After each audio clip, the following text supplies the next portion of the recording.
திருநெல்வேலியிலிருந்து பாபநாசத்திற்கு ஒரு பஸ் போய் கொண்டிருக்கிறது. எங்கேருந்து?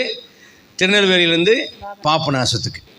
அப்போது அந்த பஸ்ஸில் பயணம் செய்யக்கூடிய ஒரு பாட்டியம்மா தருவையூருங்கிற ஊர் வந்த உடனேயே கண்டக்டரை பார்த்து கேட்டாங்க, ஏப்பா கல்லடைக்குறிச்சி வந்துருச்சாப்பா அப்படின்னு கேட்டாங்க. உடனே கண்டக்டர் சொன்னார், வரலாமா, இன்னும் வரல அப்படின்னார். பஸ்ஸு கொஞ்சம் தூரம் சில மணித்துளிகள் கடந்து சென்ற உடனே சேரன் மகாதேவி அப்படிங்கிற ஒரு ஊர் வந்துச்சு. இப்போ இந்த அம்மா எந்திரிச்சு கேட்டேன், எப்பா கல்லடைக்குறிச்சி வந்துருச்சா? பஸ் அங்கே நிற்குது. கேட்குது இந்த அம்மா, கல்லடைக்குறிச்சி வந்துருச்சாப்பா? வயசான பாட்டியாம்மா. கண்டக்டர் சொன்னார், ஏம்மா இன்னும் வரலாமா? வரட்டும், வந்தால் சொல்கிறேன் அப்படின்னு. இப்போ பஸ்ஸு மறுபடியும் மூவ் ஆகி போயிட்டுருக்கு. பஸ் இப்போ எங்கே போச்சுன்னா வீரகனூர் அப்படிங்கிற ஒரு ஊருக்கு வந்து பஸ்ஸு நிற்குது. மறுபடியும் இந்த பாட்டி அம்மா எந்திரிச்சு கேட்குறாங்க, எப்பா கண்டக்டரு கல்லடைக்குறிச்சி வந்துருச்சாப்பா அப்படின்னு கேட்குது. கேட்டோன்னே கண்டக்டர் சொல்கிறாரு, ஏம்மா உன்னோட பெரிய தொல்லையாக போச்சுமா, இன்னும் கல்லடைக்குறிச்சி வரல, வந்தால் நான் சொல்கிறேன், அது வரைக்கும் பேசாமல் நீ தூங்கு அப்படின்னா.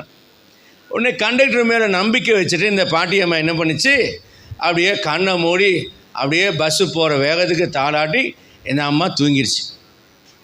இப்போ பஸ்ஸு என்ன ஆகி போச்சுன்னா கல்லடைக்குறிச்சியை தாண்டி பாபநாசம் பார்த்து போக ஆரம்பிச்சிட்ருக்கு. இடையில திடீர்னு தான் இந்த கண்டக்டருக்கு ஞாபகம் வந்துச்சு, ஐயையோ கல்லடைக்குறிச்சியை தாண்டி வந்துட்டோமே அப்படின்னு யோசிக்கும்போது இந்த பாட்டியம்மா முடிச்சு, ஏப்பா இன்னுமா கல்லடைக்குறிச்சி வரல அப்படின்னு கேட்டுச்சு பாருங்க. கண்டக்டருக்கு உதறல் ஆகி போச்சு. ஏன் மன்னிச்சுக்குமா, வண்டி தாண்டி போயிடுச்சு, நான் மறந்துட்டேன், நீ ஏன் தூங்குன கல்லடைக்குறிச்சி வரும்போது, வண்டி தாண்டி வந்துருச்சு, ஒன்றுமே பண்ண முடியாது, விடு, நீ அப்புறம் போய் இறங்கிக்க அப்படின்னு சொல்லணுன்னு இது பாட்டி சொல்லிச்சு. அதே தாண்டி போயிடுச்சா, என்னப்பா சொல்கிற அப்படின்னு கேட்கும்போது பஸ்ஸில் இருக்கிற மற்ற பயணிகள்லாம் சொல்லிட்டாங்க, கல்லடைக்குறிச்சி திரும்ப போகாது, பேசாமல் நீ அங்கே போய் இறங்கிக்க, வர வழியில் போய் இறங்கிக்க, அடுத்த ஸ்டாப்பில் இறங்கிக்கன்னு கண்டக்டர் சொல்லவும் சக பயணிகளுக்கெல்லாம் கோபம். இந்த பாட்டியோட முகத்தை பார்த்தாங்க, பாவமாக அந்த பாட்டி முகத்தை வச்சுட்டு இருந்துச்சு.